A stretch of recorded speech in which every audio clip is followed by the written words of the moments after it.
बहुत बहुत पुराने समय की बात है।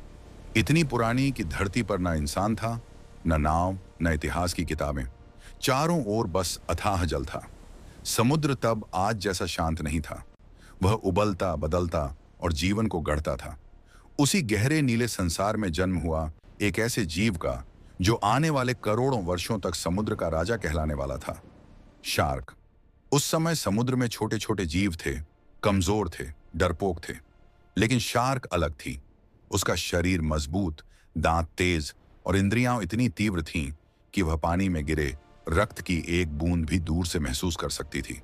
शार्क केवल एक मछली नहीं थी, वह प्रकृति की बनाई पहली परफेक्ट शिकारी मशीन थी। समय से भी पुरानी, जब डायनासोर धरती पर राज कर रहे थे, तब भी शार्क समुद्र में तैर रही थी। डायनासोर आए गए, हिमयुग आया गया, महाद्वीप टूटे जुड़े, लेकिन शार्क, वह हर युग में जीवित रही। उसका रहस्य था अनुकूलन। जब समुद्र ठंडा हुआ, उसने खुद को ढाल लिया। जब शिकार कम हुआ, उसने अपनी भूख को काबू करना सीख लिया। उसके दांत गिरते रहे, लेकिन नए दांत उगते रहे, लगातार, बिना रुके। कहा जाता है कि शार्क ने समय से दोस्ती कर ली थी।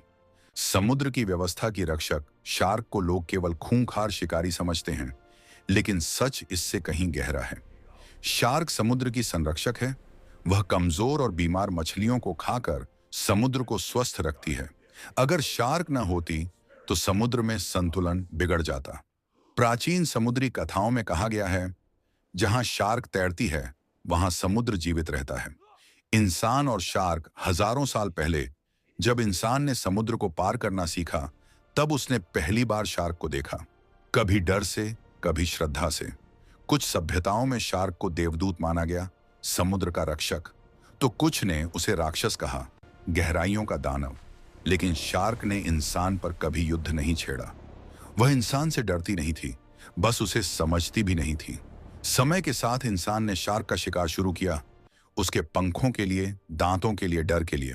आज शार्क खतरे में है।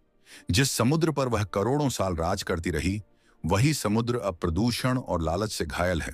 लेकिन फिर भी शार्क तैर रही है, चुपचाप, गंभीरता से, वैसे ही जैसे वह हमेशा से तैरती आई है। वह हमें याद दिलाती है कि ताकत सिर्फ हमला करने में नहीं, बल्कि समय के साथ टिके रहने में होती है।